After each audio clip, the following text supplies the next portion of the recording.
Good afternoon, dear students. Today, uh, I will start some other topic of the fluid mechanics. Okay. तो अभी तक हमने जो है हाइड्रोस्टैटिक फोर्स जो है on a plane surface as well as curve surface के ऊपर पढ़ लिया है कि हाइड्रोस्टैटिक फोर्स होगा कितना उसका मैग्नीट्यूड कितना होगा. So we have and what is the location of the total hydrostatic force that is called the center of pressure. ये सारी चीजें we have all the things have been cleared. Now since from today I will start the buoyancy force on the body. तो आप लोगों ने पहले 12th class में इसके बारे में जरूर पढ़ा होगा buoyancy force. ठीक है ना. तो आज इसके बारे में डिस्कस करते हैं कि आपका buoyancy force है क्या. So before discussing, I will go some little different from the buoyancy force. थोड़ा इधर कुछ एग्जांपल लेके कुछ समझने की पहले कोशिश करते हैं, फिर उसके बाद हम डिस्कस करेंगे मेनली buoyancy force है क्या. तो सबसे पहले तो आपको ये बता दूं कि this topic buoyancy is a very important topic for your competitive exam as well as university exam. इसका एक क्वेश्चन यूनिवर्सिटी एग्जाम में या किसी भी एग्जाम में आप जाएं तो आपको जरूर मिलेगा.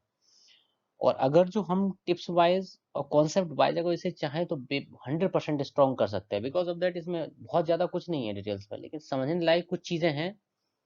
और उन्हें देख अब हम इतना समझ जाते हैं जितना मैं पढ़ाऊंगा, तो हम हर क्वेश्चन को विद इन 1 मिनट 1 मिनट के अंदर ही सॉल्व कर सकते हैं. तो पहले मैं एक एग्जांपल लेता हूँ, ठीक है ना. उससे आपको काफ़ी कुछ समझ में आएगा, क्योंकि हाइड्रोस्टैटिक फोर्स के बारे में बता चुका हूँ, तो उससे थोड़ा रिवीजन हो जाएगा. तो थोड़ा मैं एग्जांपल लेते हैं कि जैसे कोई ह्यूमन बॉडी है. जैसे मान लिया कोई मैन अगर फ्लॉट कर रहा है, ह्यूमन बॉडी है. If it is submerged in water. अगर कोई ह्यूमन बॉडी हम वाटर में सबमर्ज्ड कर देते हैं वर्टिकल, ठीक है ना. तो आप लोगों ने देखा होगा कई बार कोई इंसान डूबता है पानी में, तो क्या कंडीशंस रहती हैं, क्या वो बच सकता है, या वो क्या साइंस के हिसाब से क्या करे तो वो बच सकता है, या किस तरह से है, उसकी साइंस को समझते हैं. तो हम मान लेते हैं कि there is a free surface. ये कोई फ्री सरफेस है हमारा, ठीक. और ये जो हमारा फ्री सरफेस है, यहाँ से वाटर आपका भरा हुआ है. यहाँ पे दिस इज द वाटर. मान लिया कोई आपका कोई भी आदमी है, वो वाटर में सस्पेंड मतलब डूब गया एक तरह से, मतलब जो फ्री सरफेस है उससे नीचे आ गया, एग्जाम्पल के तौर पे. और हम ये मान लेते हैं कि जो ह्यूमन बॉडी है उसका फ्रंट व्यू को बनाए, तो इट इज लाइक रेक्टेंगुलर. क्योंकि ह्यूमन बॉडी को पूरी तरह से बना के उसको समझाना बड़ा डिफिकल्ट है. So we have consider it is like a rectangle. ये हमने मान लिया कि ये कोई रेक्टेंगल है, ह्यूमन बॉडी एक रेक्टेंगल है. तो ये एक रेक्टेंगल है, ठीक. एक तरह का रेक्टेंगल है, मतलब ये स्ट्रेट है, ठीक है, ये स्ट्रेट है. और मान लिया कि यहाँ से इसका जो टॉप सरफेस है, this is the top surface, जिसे हम हेड कहेंगे. और ये आपका बॉटम सरफेस है, this is the bottom surface. ये ह्यूमन बॉडी है जिसे हमने रेक्टेंगुलर मान लिया, और इसका बॉटम सरफेस टॉप सरफेस ये दिया है. और these are the two vertical face, और ये यहाँ से आपका एस डिस्टेंस पे है मान लिया मैंने. और उस आदमी की हाइट जो पानी में डूबा है, उसकी हाइट मैंने एच मान ली. मान लेते हैं कि उसकी हाइट एच है, ठीक है. तो जो आपका ये सरफेस है, टॉप सरफेस एस हाइट पे है, जो बॉटम सरफेस है वो कितना हाइट पे, एस प्लस एच हाइट पे है. तो बॉटम सरफेस जो है एस प्लस एच हाइट पे है, ठीक है. ये मान लेते हैं. अब देखो, इसके दो फेस, एक लेफ्ट फेस है एक राइट फेस है, 1 और 2 है. तो ये वर्टिकल है. अगर इन पे फोर्स देखा जाए, ठीक है ना, तो एक फोर्स लगेगा वन फेस पे F1, ठीक है. और ये कितनी लोकेशन पे लगेगा, एच स्टार डिस्टेंस पे, जैसे हमने बताया था सेंटर ऑफ प्रेशर. F1 की जो वैल्यू होगी वो आप लोगों को मैं पहले ही बता चुका हूँ. F1 इक्वल टू क्या होगा, rho g h bar into area A. तो जो वर्टिकल फेस है इसका सेंट्रॉइड फ्री सरफेस से, तो देखा जाए तो एच बार क्या होगा आपका, एस प्लस एच बाई 2, ठीक है ना. ये सिंपल है, रेक्टेंगुलर हमने माना. तो F1 हमारा हो गया rho g S plus h by two into area. अब हम इधर से देखें तो दूसरे वर्टिकल फेस पे भी F2 फोर्स लगेगा और दोनों की लोकेशन एच स्टार ही रहेगी, कोई प्रॉब्लम नहीं है। और वैल्यू भी F1 F2 की दोनों की इक्वल रहेगी। तो देखो अगर हम इस बॉडी के बैलेंस की बात करें तो F1 F2 के इक्वल है, तो इसका मतलब है कि ये बॉडी न लेफ्ट में मूव करेगी न राइट में मूव करेगी, बीच में जहां पे है उसी कंडीशन रुकी रहेगी। लेकिन अगर हम टॉप सरफेस की बात करें तो टॉप सरफेस पे एक फोर्स हॉरिजॉन्टल फोर्स यहाँ पे लगेगा जो कि सरफेस के ऊपर होगा, वाटर अप्लाई करेगा, और जो बॉटम सरफेस है उससे नीचे से ऊपर की डायरेक्शन में वाटर अप्लाई करेगा। जो हमारा टॉप सर फोर्स है एफ टॉप अगर देखें, इसकी वैल्यू कितनी होगी, rho g S into sorry rho g S into area of the plate. जो एफ बॉटम फोर्स है वो क्या क्या होगा, rho g S plus H into area of the bottom side of the body. तो अब देखा जाए तो F1 F2 तो बैलेंस है, कोई प्रॉब्लम नहीं है। टॉप सरफेस पे जो फोर्स है वो बॉटम से कम है, यानी कि आप इस इक्वेशन से दोनों से देख सकते हैं F bottom is greater then F top. जब ये सिचुएशन होगी कि नीचे से फोर्स ज्यादा लग रहा है ऊपर से फोर्स कम लग रहा है, तो ये क्या करेगा, जो डिफरेंस होगा इन दोनों का वो इस बॉडी को ऊपर की तरफ उठाने की कोशिश करेगा, ठीक है ना। तो F bottom minus F top is equal to क्या होगा, rho g S plus H into area minus rho g S into A. ठीक है, तो बचेगा क्या, ये तो कैंसिल आउट हो जाएगा, रो जी एच इंटू ए। अब एच इंटू ए क्या होगा, अगर देखा जाए तो इसका A is the surface area and H is the height of the body, तो ये इसका वॉल्यूम ऑफ द बॉडी हो गया। तो ये आपका आ गया रो, ठीक है, डब्ल्यू जी इंटू वी, ये हमारा आ गया, ठीक है ना। तो कुल मिला के ये है कि rho W G into V it is the difference between the bottom force on the bottom surface as well as top surface. ठीक है, अब इसकी डायरेक्शन क्या होगी, क्योंकि बॉटम सरफेस की जो डायरेक्शन है वो ऊपर की डायरेक्शन में है, ठीक है। तो इसकी जो डायरेक्शन होगी, जो डिफरेंस आया है इसकी डायरेक्शन किधर होगी, नीचे से ऊपर की तरफ। अब यानी कि अगर जो जो आदमी पानी में डूबा है उस पे एक रो डब्ल्यू जी इंटू वी के बराबर अपर डायरेक्शन में फोर्स लग रहा है, जो कि आदमी को क्या करेगा, लिफ्ट करने की कोशिश करेगा। लेकिन इधर इस बॉडी का वेट भी है। अगर जो ये फोर्स जो डिफरेंस आया है, जो ये डिफरेंस आया रो डब्ल्यू जी इंटू वी, ये इसके वेट से ज्यादा हुआ तो वो आदमी पानी में डूबेगा नहीं, मेरे कहने का मतलब ये है, ठीक है ना। वो आदमी पानी में डूबेगा नहीं।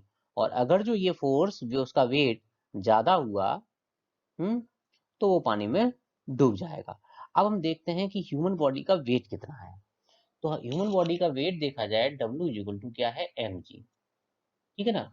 तो वो W इक्वल टू क्या है, तो density of human body rho H into the volume of the human body into G. अगर आप नेट पे जाके देखोगे तो रो एच इक्वल टू जो होता है वो करीब 985 kg पर मीटर क्यूब होता है। ह्यूमन बॉडी की एवरेज डेंसिटी जो है 985 kg पर मीटर क्यूब होगा। तो आदमी का वेट कितना हो गया, 985 वी इंटू जी। और जो अपवर्ड फोर्स लग रहा है m f bottom minus F top, जो अपवर्ड फोर्स लग रहा है वो कितना है, रो डब्ल्यू इंटू जी इंटू बी। और मैंने रो डब्ल्यू आपको बताया कितना, 998 केजी पर मीटर क्यूब। तो ये फोर्स कितना आया, 998 जी इंटू वी। तो देखा जाए तो जो अपवर्ड डायरेक्शन में फोर्स लग रहा है उसकी वैल्यू तो है, क्योंकि वॉल्यूम तो कांस्टेंट है, 998 जी इंटू बी है, और जो वेट है उसका वो है 985 वी इंटू जी। यानी कि आदमी जो है अगर पानी में जंप लगा के कूद जाए तो वो डूबना नहीं चाहिए, according to science. According to science ऐसा नहीं होना चाहिए और ऐसा होता भी नहीं है, ठीक है ना। तो आदमी जब किसी पानी में डूबता है तो उसकी सिचुएशन कुछ इस तरह की होती है ये पूरी तरह से डिप नहीं होता उसमें, ठीक है ना।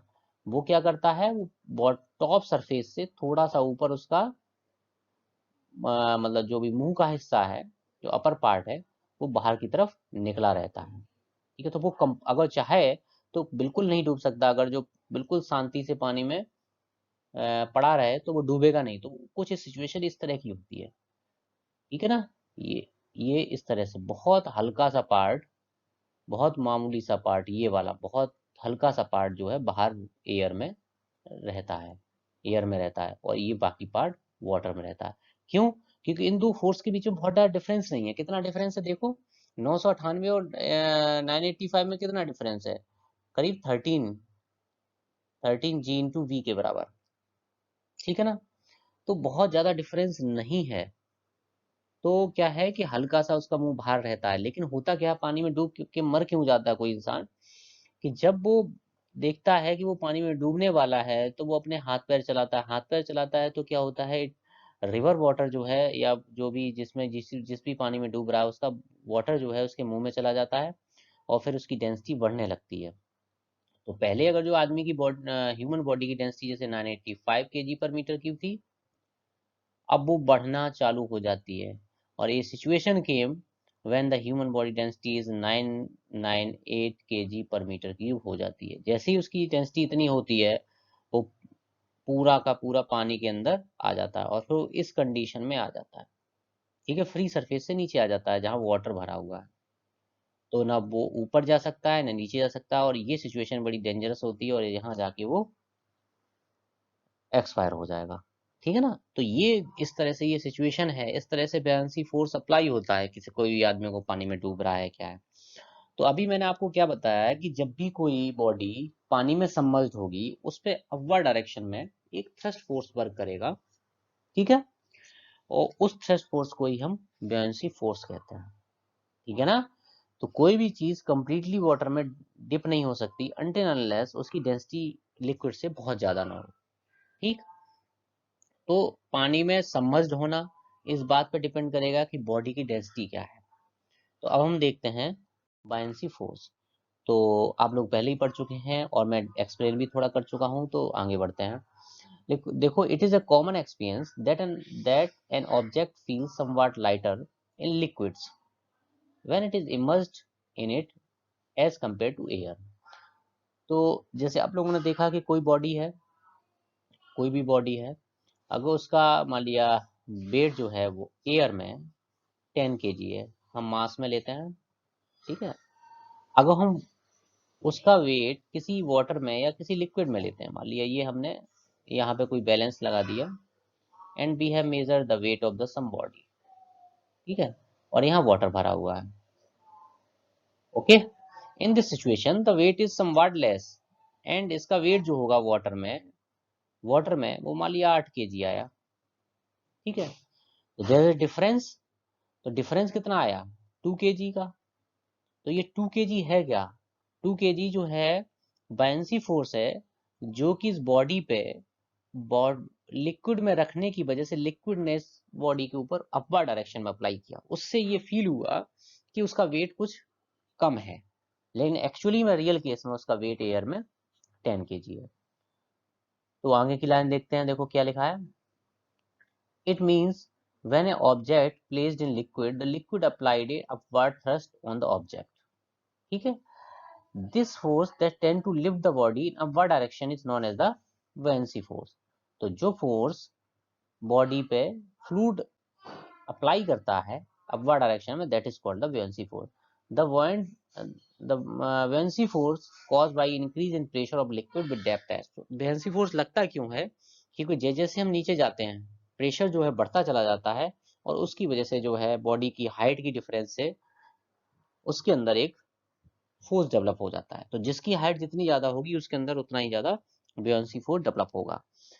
तो हमने मान लिया कि ये कोई बॉडी है, जैसा मैंने पहले बताया था, ये फ्री सरफेस से एस हाइट नीचे है, इसकी थिकनेस जो है बॉडी की वो एच है, और टोटल सरफेस एरिया ए है, ठीक है।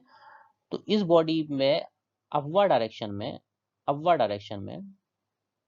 फ्लूइड इस बॉडी के ऊपर एक फोर्स अप्लाई करेगा जिसकी value rho F G into S into A होगी, मैं पहले ही पढ़ा चुका हूँ। और जो बॉटम सरफेस होगा इस पे बॉडी नीचे से ऊपर की तरफ एक फोर्स अप्लाई करेगी जिसकी value rho F G into S into H होगी। तो हमारा जो एफ टॉप सरफेस पे जो फोर्स हो गया वो हमारा हो गया rho F G into S into A. यहाँ पे rho F is the density of fluid. क्या है? Density of fluid. ठीक है। और एफ जो बॉटम सरफेस पे जो फोर्स होगा that is the rho F G S plus H into A होगा। इन दोनों का जो डिफरेंस होगा that is the buoyancy force F B, F bottom minus F top. तो एफ बॉटम कितना है? Rho F G S plus H into A minus rho F G S into A. तो बायनेंसी फोर्स हमारा कितना हो गया? Rho F H into A into G. H into ए क्या होगा? ये thickness H into the surface area is the volume of body. जो भी बॉडी वाटर में सबमर्ज्ड है उसका वॉल्यूम। तो हमारा जो बायनेंसी फोर्स है that is equal to rho F B into G. ठीक। तो हमारे पास ये एक इक्वेशन आ गई। इस इक्वेशन के हिसाब से the the buoyancy force is equal to the weight of the fluid displaced by the body। इस बॉडी के थ्रू जितना वाटर डिस्प्लेस हुआ उस वाटर का जो वेट है that is called the buoyancy force। यही तो है। एफ बी इक्वल टू क्या है? The weight of the water. तभी तो रो एफ से मल्टीप्लाई किया, रो F into we into G. तो this is the weight of the water displaced by the body. From the above formula, it can be seen easily that the buoyancy force with constant density fluid is independent of the distance from the free surface and the density of solid body। तो जो buoyancy force है वो किस चीज पे depend करेगा? Density of the fluid, fluid की density कितनी है, जो वॉल्यूम डिस्प्लेस हुआ है वो कितना है, लेकिन इस बात पे डिपेंड नहीं करेगी कि वो फ्री सरफेस से कितना हाइट नीचे है, और इस बात पे भी डिपेंड नहीं करेगी कि सॉलिड की डेंसिटी क्या है। ठीक है ना? तो मैंने एक नोट करके बहुत इंपॉर्टेंट लाइन लिखी है, इसे आप एकदम अच्छे से समझ लें। ठीक है ना? और आर्किमिडीज का प्रिंसिपल भी है, आप पहले भी पढ़ चुके हैं।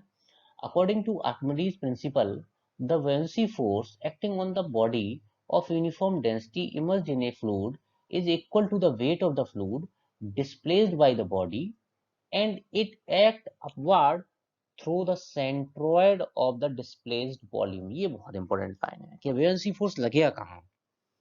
तो जो वॉल्यूम डिस्प्लेस हुआ है उसके सेंट्रॉइड पे लगेगा। ठीक है ना? अब एग्जांपल लेके मैं थोड़ा सा इसे क्लियर कर दूं। मान लेते हैं कि ये हमारा कोई सरफेस है। ठीक। इसमें आपका वाटर भरा हुआ है, ये आपका फ्री सरफेस है, और ये कोई बॉडी है। हम्म। अब ये बॉडी जो है ये वाटर के अंदर इमर्ज्ड है, ये वाटर है, और जो पार्ट इमर्ज्ड है उसकी डेप्थ डी है, और टोटल जो पार्ट है उसकी मान ली हाइट एच है। तो ये कह रहे हैं कि जो पार्ट इमर्ज्ड है, जैसे ये पार्ट इमर्ज्ड है, इसके सेंट्रॉइड पे बुयांसी फोर्स एक्ट करेगा। तो जैसे मान लिया अगर हम एक लाइन ड्रॉ करें तो इस टोटल बॉडी जो रेक्टेंगुलर बॉडी इसका सेंटर ऑफ ग्रेविटी कहाँ होगा? इसके जस्ट हाफ पे होगा, h/2 हाइट पे होगा मान लिया यहाँ कहीं। तो वेट तो इसका यहाँ एक्ट करेगा, इसके जस्ट हाफ पे, सेंट्रॉइड पे, सेंटर ऑफ ग्रेविटी पे। अब बुयांसी फोर्स क्या होगा? ये जो डी है इसका हाफ, इसका सेंट्रॉइड। तो ये ऊपर से देखा जाए तो d/2 ना हाइट पे, तो ये कहीं एफ बी इस सेंट्रॉइड से नीचे से ऊपर की तरफ लाई करेगा। तो जितना पार्ट जो है वाटर के अंदर है उस पार्ट का जो सेंट्रॉइड होगा वो आपका सेंटर ऑफ बायनेंसी होगा, और वहीं पे बायनेंसी फोर्स एक्ट करेगा। अब कभी कभार ये क्वेश्चन पूछ लिया गया है आईएएस में, गेट में, इसरो में, कभी कभार क्वेश्चन आते हैं कि अगर कोई बॉडी है उसका वॉल्यूम दे देंगे आपको, है ना, और फ्लूइड की डेंसिटी दे देंगे और कहेंगे कि उसका वाटर में जो वेट है बॉडी का, weight of the body in water is equal to, मान लिया कुछ भी कह दिया 10 kg है, तो आप उसका वेट ईयर में बताएं, ईयर में वेट बॉडी का बताएं। इस तरह का क्वेश्चन कई बार आया हुआ है, तो इसलिए मैंने डायरेक्ट एक फॉर्मूला लिख दिया, ठीक है ना, तो आप उसे याद कर लें, ठीक है। तो सॉरी यहाँ गलत लिखा है, हाँ डब्लू एयर, ये डब्लू एयर लिखा है, इसका मतलब weight of the body in air और real weight, W real weight is equal to weight in liquid plus buoyancy force.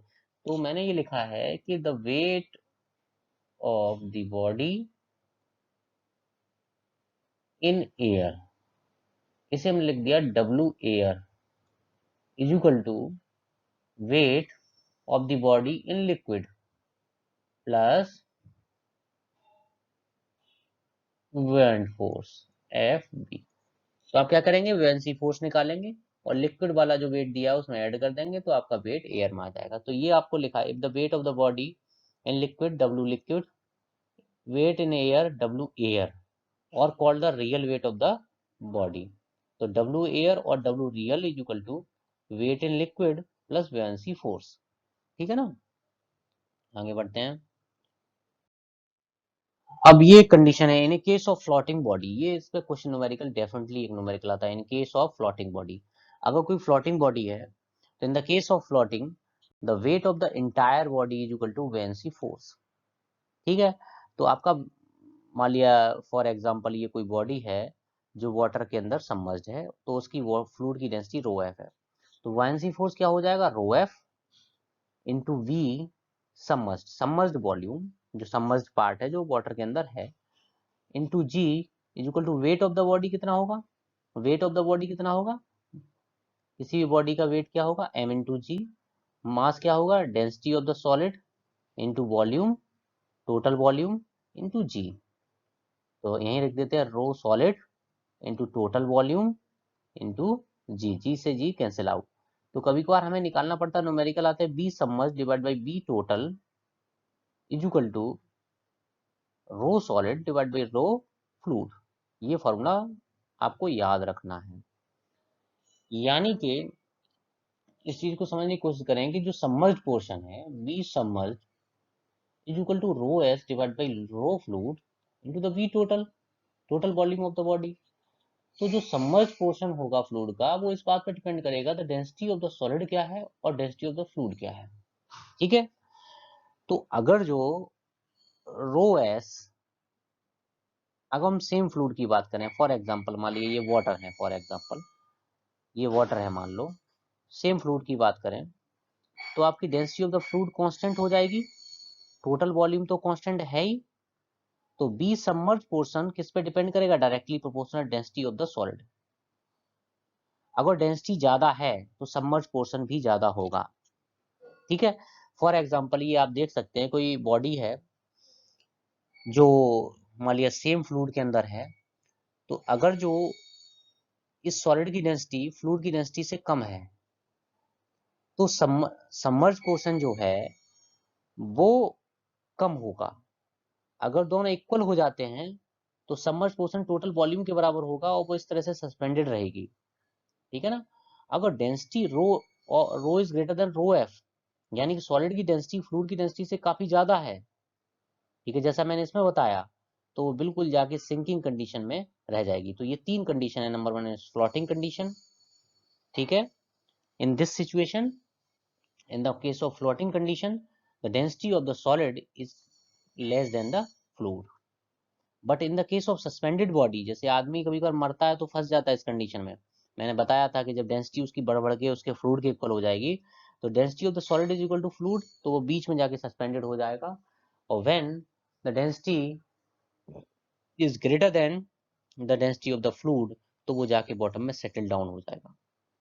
आप लोगों ने देखा होगा बहुत से लोग आत्महत्या करते हैं तो क्या करते हैं, पत्थर अत्थर बांध के नदी में कूद जाते हैं, या किसी की डेड बॉडी को कभी कभार मतलब जैसे कोई मर्डर करके फेंक देता है नदी नदी में, तो वो नहीं मिलती है, उसमें पत्थर वगैरह बांध के उसकी डेंसिटी बढ़ा दी। Now he settle down at the bottom, तो बॉटम में एकदम सेटल्ड हो जाएगा वो जाके, फिर वो दिखाई नहीं देगा।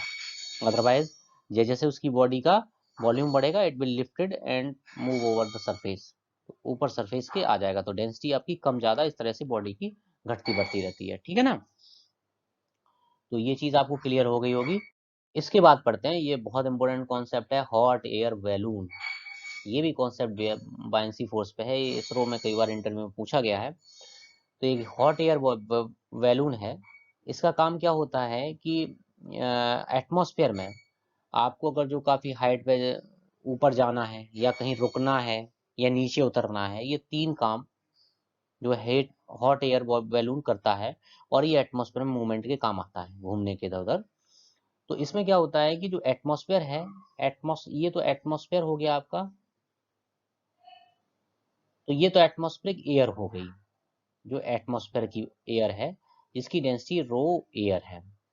इधर क्या होगा, यहाँ पे बकेटिक लगी हुई है, यहाँ पे हॉट एयर जो है, हॉट एयर मतलब combustion gases type hot air, काफी गर्म एयर को इस बैलून के अंदर भर दिया जाता है, इसका वॉल्यूम जो है काफी ज्यादा होता है। तो अब होता क्या है कि जब ये एयर में होता है तो डेंसिटी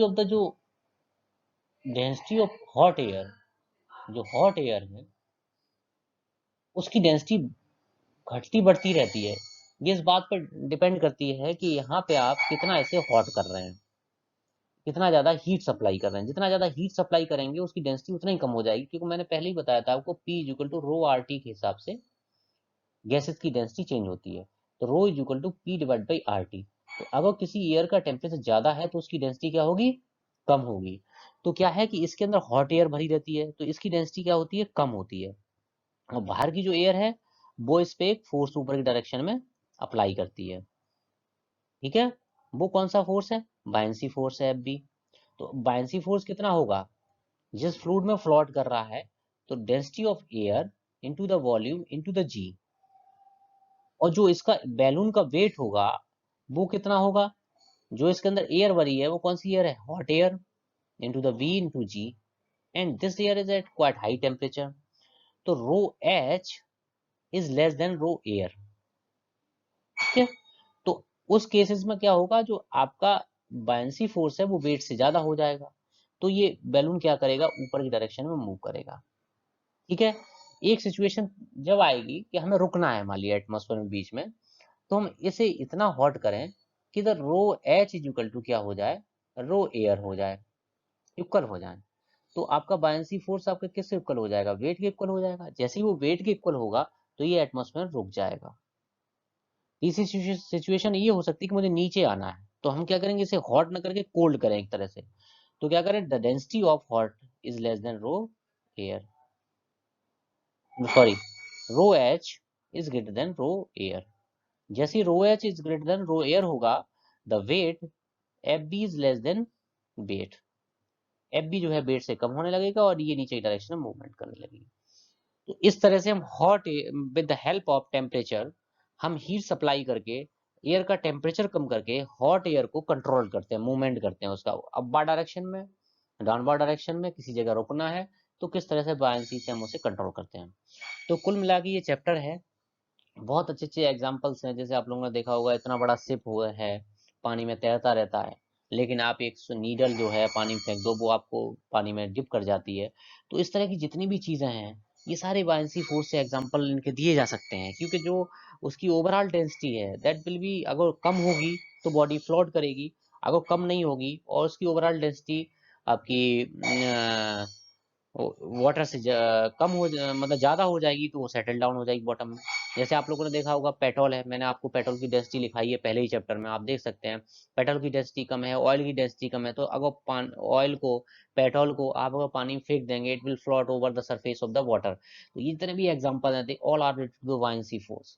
तो ये चीज आप समझ लें एकदम बढ़िया से, और ये बहुत ही इंपॉर्टेंट चैप्टर है, तो इस चैप्टर को सही से क्लियर कर लें। अगर कोई डाउट है तो कमेंट बॉक्स में पूछ सकते हैं, और व्हाट्सएप या कॉल करके पूछ सकते हैं। Okay, thank you.